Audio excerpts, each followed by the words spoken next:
And I didn't know how to work with it. I didn't know what it really was. I didn't know how it operated in the world. And so I became a student of fear. And that is what I believe is at the crux of our human reality, which is when people are doing things that they say they don't want to do, when they're not doing the things they say they want to do, right? That's fear stopping them. Welcome to Inspired Choice today. I'm your host, Caroline Biesalski, here to bring you authentic stories, surprising lessons, and powerful takeaways to fuel your journey in business and life. In each episode, I'll take you from one inspiring guest to the next, blending their experiences with my expertise to uncover practical strategies you can use right away. Whether you're starting out or stepping up, stay tuned for insights and actionable tips that make a difference. And stick around until the end for a special freebie just for our listeners. Hello and welcome, Inspired Podcast community. This is your new episode. My name is Caroline and my today's guest is Rhonda Britten, and I'm so happy that she said yes to our interview. How are you doing today? I am so excited because I have sunny skies and the air is clear and life is good. It is. Life is good. Life is good to us. And I would like to introduce you to the audience, of course. You are a best-selling author, Emmy-winning TV personality, and founder of the Fearless Living Institute. You have spent nearly 30 years helping people break through fear. With over 600 reality TV episodes, best-selling books, and hundreds of media appearances, you are recognized as an expert in personal transformation, fearless leadership, and life coaching. Welcome to the Inspired Podcast. Wow, Rhonda Britten. Thank you, Caroline.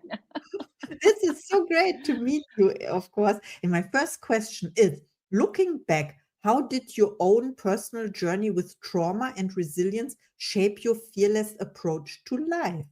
Oh my gosh, it created it. So I believe that the worst days of our lives, the worst days of our lives, where we think like, oh my God, my life is over, actually contain our seed of destiny.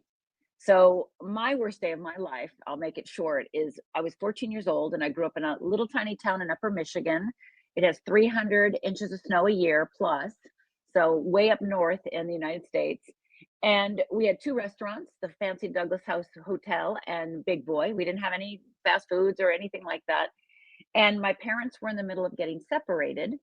And it was Father's Day, and my father was coming to take us out to brunch. So my mom and I were in her bedroom. She's fluffing up her beehive hairdo and putting on her blue eyeshadow and her rose-colored lipstick. And my sisters are fighting it out in the bathroom. And me and my mom start walking out, and it's starting to sprinkle. And my dad goes, he has got a coat from the car.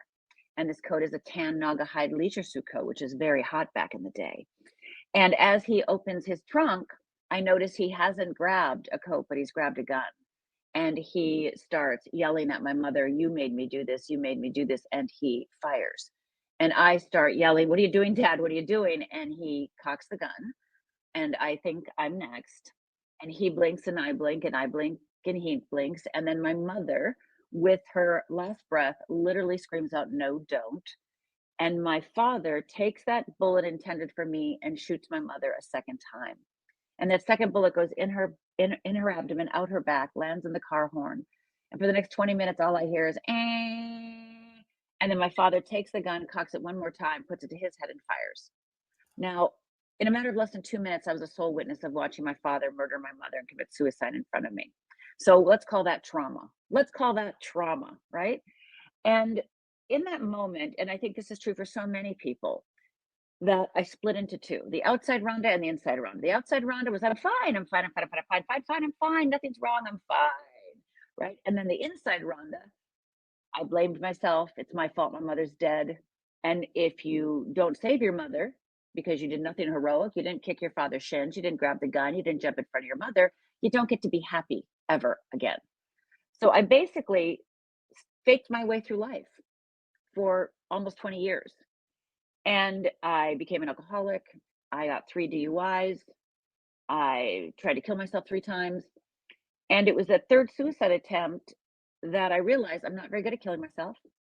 And I got to figure something out because this isn't working.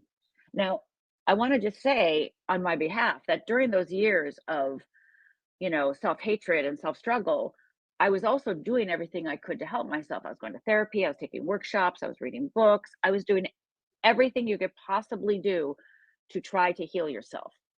But the problem is no matter what I did, I got tools, I got knowledge, but I still had this overwhelming feeling that there was something wrong with me. Like maybe I'm just too broken. Maybe I have too much damage, right? There's something wrong with me. And so when had that third suicide attempt, by the way, they do put you in a psychiatric ward to double check to see if you're crazy, deemed me not crazy, let me out of that psychiatric ward, went home and realized if I'm not dying, I've got to figure out how to live. I've got to figure this out. So I said to myself, what do kindergartners do? What do 4-year-olds, 5-year-olds do? How do they start? How do they do this? And I remembered that kindergartners use gold stars and a calendar. So I went to the store, got some gold stars, got a calendar, and every day for the next 30 days, I gave myself a gold star for any time I did anything positive. And I'm talking about getting angry and not breaking something like, yay, me, look at me, I got angry, I didn't break something, I'm amazing, right? So I gave myself, and at the end of 30 days, I had a calendar with gold stars, and that gave me hope.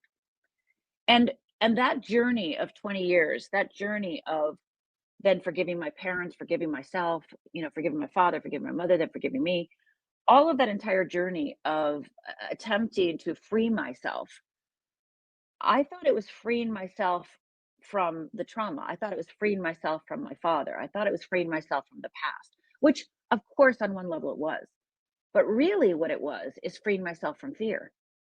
And I grew up not, I mean, I never said I was afraid. I mean, if you would have asked me during those 20 years if I was afraid, I would have said no. I had no understanding that this was fear operating. I just thought that I was screwed up or lost or broken, or right, that there was something wrong with me.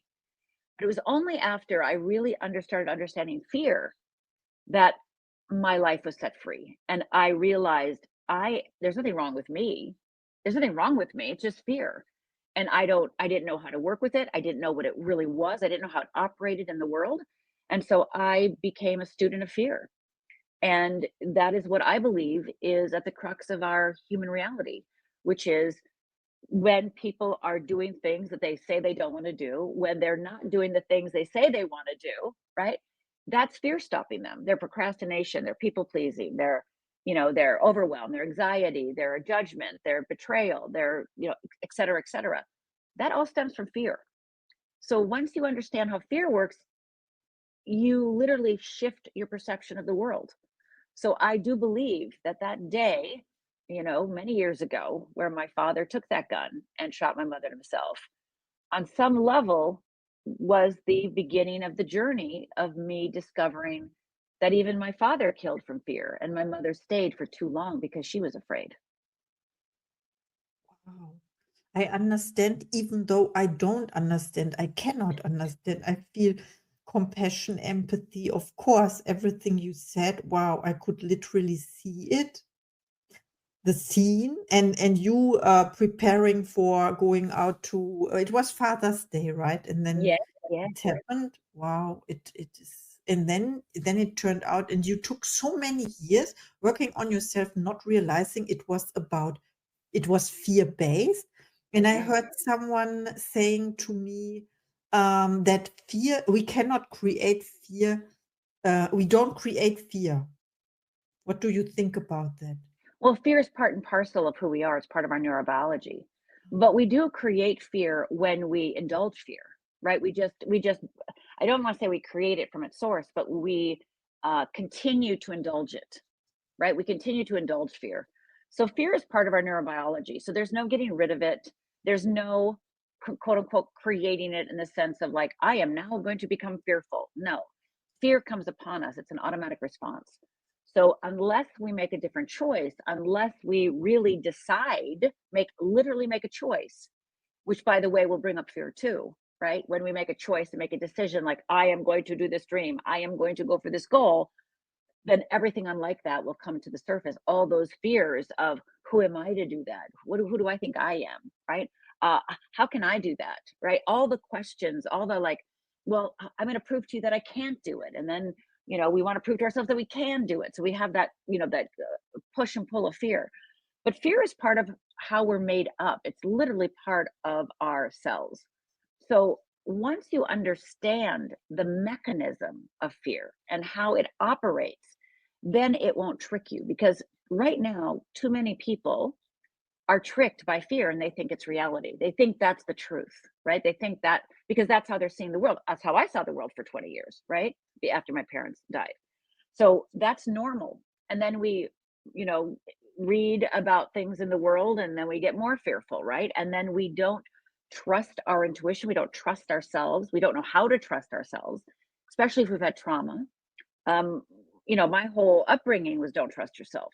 So learning how to trust myself was a key component of my resilience. And that's a key component of me being fearless. So, yeah, so fear is not necessarily um, created out of thin air. It's actually part of our neurobiology. So, can people create fear in you? Yeah, they can. Yeah, they can trigger it within us. Yeah, they can. So that's what's happening in many of our countries today, is fear is being activated. But it's not that they're creating it in us, it's igniting it from us. Okay. Thank you so much. I was thinking about when you talked about what we see, how we see the world, how we perceive it, that it is a choice as well, and that we confirm, we search That's right. confirmation out there, and this is what we see then. That's right. That's right. Neuroscience tells us that the only way that we can truly change our lives is by changing our perception. Mhm. So instead of seeing our lives in the world through a fear lens, I like to support people in seeing it through a freedom lens. Like, what does it really mean to be free? Like, really free, having your own mind, being able to have thoughts, without them being put upon by our, what I call the wheel of fear, but really being able to choose what is right for us, being able to listen to our intuition, being able to trust ourselves, being able to surrender, being able to be joyful, being able to feel alive, right? Being able to thrive. Those are all freedom acts, right? Those are all places for us to be fearless. So, but most of us, because we cling to safety, out of a need, by the way, just like I clung to safety for a long time, because how can I trust myself and, look at my life and look what happened to me? I mean, the world isn't safe. So I had to learn to create an internal safety that I now bring into the world so I can feel safe everywhere I go, instead of hoping the world makes me feel safe. Right. And that's what I think most of them for. It's like, well, if the world can make us feel safe, then I'm okay. Well, what if the world's not going to make you feel safe? What if the people in your family don't make you feel safe? Well, you got to learn how to build that resilience, like you said, in order to keep our own safety, to keep our own intuition pure, to trust our own self, to make the bold moves, to make the courageous acts, to speak the truth that we need to do in order to live fearlessly. Yes, that's so true. Thank you so much. So it comes from within, the freedom and also the safety you talked about. It's the choice. We can work on that, but what you witnessed is also it saved you, or it protected you, let's say, and then you found out it's not what you were looking for because the fear was still there. And then you talked about the wheel of, is it the wheel of fear? It's the wheel of fear, and the wheel of freedom. Oh, I love that because I saw it on your YouTube channel. Yes. Yeah, you will of fear and will of freedom. So when we're acting out of our fear, we're running on the wheel of fear, right? And so then I teach people what their unique fear is, because everybody has a unique wheel of fear. We all operate the same, but it's different for me and you, because you have a different history than I do. You have a different genealogical pool than I do, et cetera, et cetera. So you're going to have different fears activated than I am. And we also have the same mechanism called the wheel of freedom, but yours will be different than mine as well, because what will set you free may be different than what sets me free. So once we start understanding how the wheel of fear works, right, how it actually works, it has four components, but once we understand the components and how it actually works, then we have choice every minute, because now we're shining a light on, wait a minute, that's a fear-based choice. Wait a minute. I didn't think that was fear-based, but now that I see it on my wheel of fear, aha, I see it. And then we can make the conscious choice of moving on to the wheel of freedom. and reclaiming those parts of ourselves that we've hidden or lost or ignored because we were afraid. Now we can bring them up to the surface and contain our and bring back our wholeness.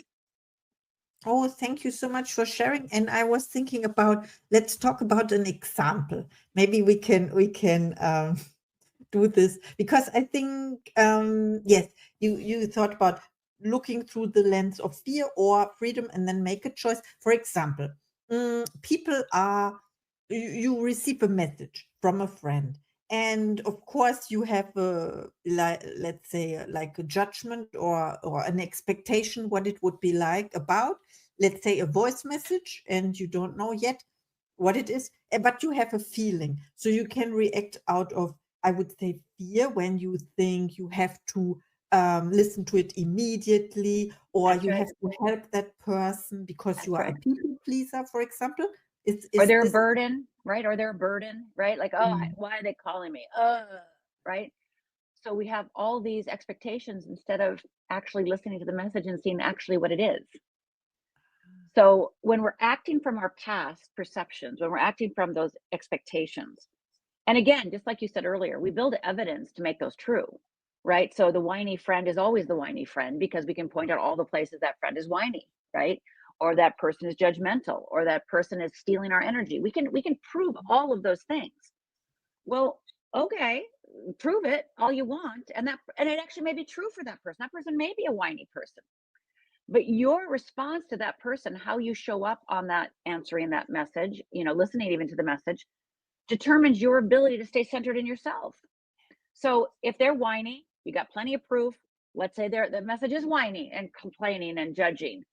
You, on the other hand, can stay in your freedom and go, wow, if somebody's doing that, if somebody's whining, complaining, judging, being a downer, trust me, they're afraid.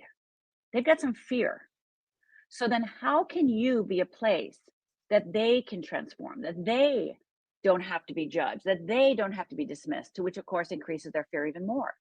So how can you not make them your problem, i.e., or make them your burden, or make them treat them the way that they're afraid that they really are, and instead treat them as a neutral being and really just go, how would I treat them if I knew they were afraid? If they were whiny and I said instead, well, they're afraid, that's why they're whiny.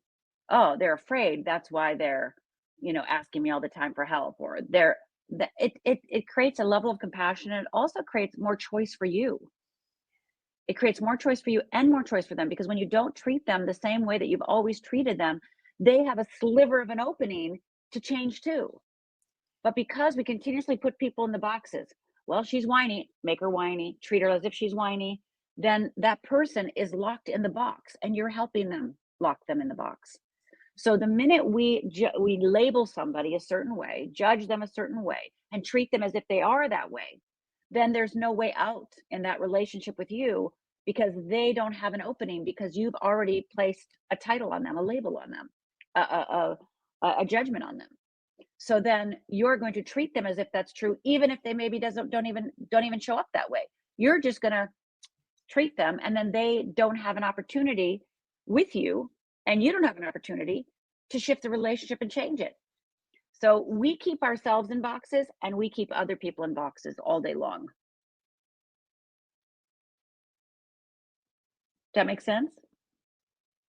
Wow, what a great answer. Thank you so much. And I'm so glad that I asked, because this is really, so once you become aware of that, of the wheel of fear, or that it is fear-based or freedom-based, and then there is another way, then you can make new choices as well. And maybe between the two worlds, you start avoiding replying to messages, or you start to remove them from your circle.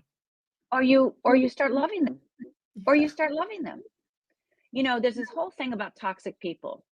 And again, are there toxic people? Of course there's toxic people.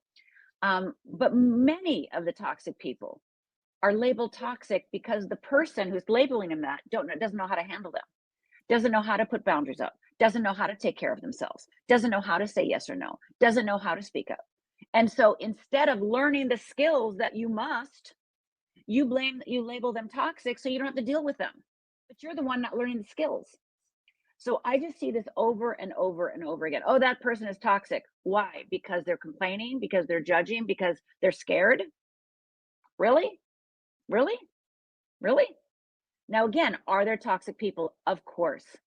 Abusive, trauma driven, right? Wanting to keep you down, people in active addictions, etc. But most of the time, what we label toxic, or what we want to label toxic, just points out where we are unskilled, where we are unable to actually stay in our power, stay in our truth, stay in our freedom while in a conversation or in a relationship with somebody, and take care of ourselves. So we label them toxic so we can get rid of them. It's like, really? I don't think that's what we want to do.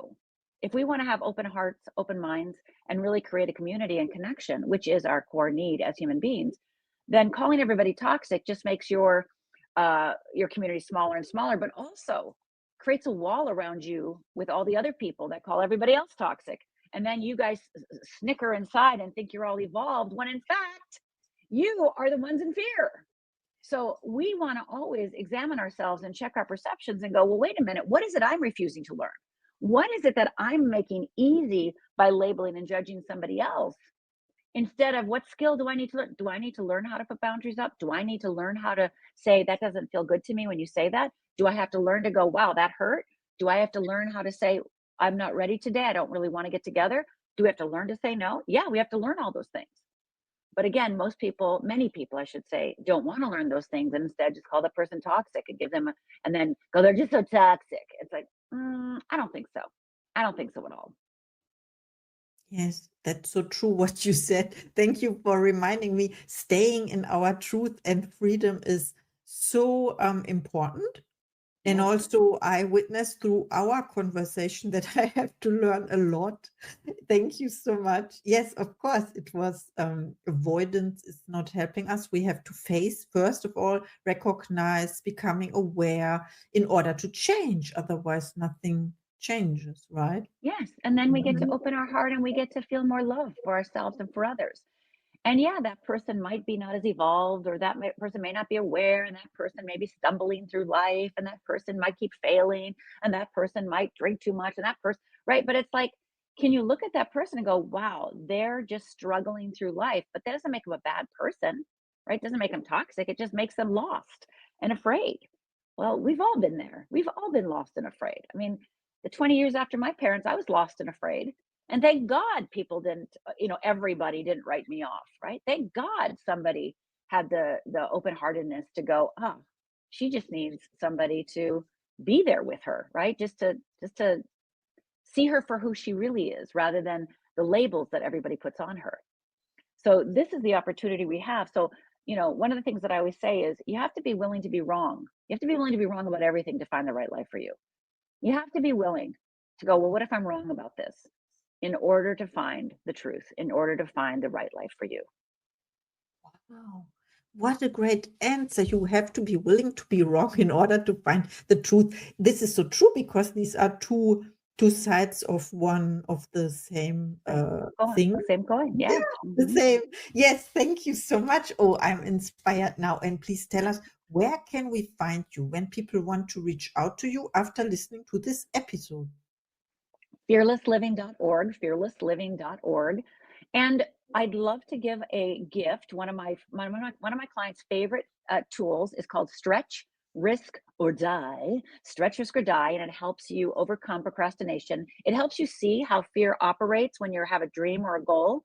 And so go over to fearlessliving.org/risk, RISK, fearlessliving.org/risk, RISK. Put your name and email in, and you'll get access to the Stretch, Risk, or Die course. And in that course, it has 3 15-minute videos, really easy, super simple. And it has a workbook and it has worksheets, so you can really apply it. And then in the third video, I actually talk about the wheel of fear. So you can actually see the wheel of fear in motion. So you can get a little bit more knowledge about that. So go to fearlessliving.org/risk, RISK, and grab that free course. Oh, thank you so much. I will test it. So to say, not test it, I apply it. because there's no test situation. It's always real life, right? I'm That's so right. grateful. Thank you so much. I put the links in the show notes, of course. And I have another question for you. It's about your goals and intentions. Do you set goals for yourself? And what is one of your next projects? Ah, well, I set yearly intentions. I also have a yearly word. And my intentions in the world of fearless living are probably a little bit different than most people's intentions. My intention is when I create an intention is today I'm willing to practice. And so it keeps you in the human form rather than in the airy fairy world, but really like, how can I apply this? So, yes, I have intentions. And inside of those intentions, I do have goals.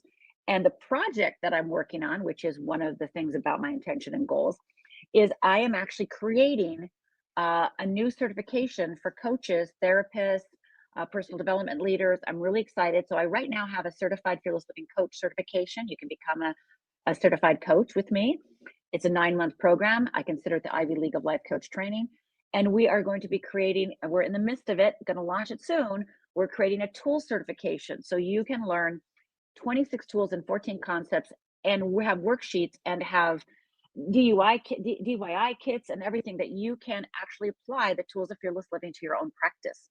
So you can, whether you're a therapist, whether you're a coach, whether you're a leader, whether you're a wellness practitioner, whether you're into personal development and you want to apply it to yourself.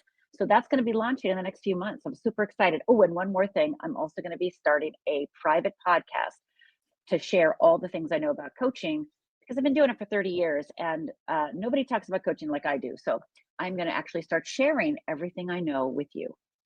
Oh, thank you so much for sharing today with us. I'm so inspired now. Thank you for our interview. I follow you, of course. I want to know everything about what's coming up. We are connected. And now is time for your final thoughts to the audience, please. There's nothing wrong with you. It's just fear. There's nothing wrong with you. It's just fear. There's nothing wrong with you. It's just fear. And once you can see fear for what it is, it will no longer have a stranglehold on you. I'm speechless now. Thank you so much. You're welcome. Be fearless. And I see you in the next episode. Thank you for listening to Inspired Choice today. I'm thrilled to have you on this journey of growth and transformation. Don't forget to hit follow or subscribe to stay connected and never miss an episode. And here's something special. Grab your free 20-minute breakthrough session with me. It's designed to help you kickstart or level up your business. Just check out the show notes for more. Until next time, keep making those inspired choices and see you in the next episode.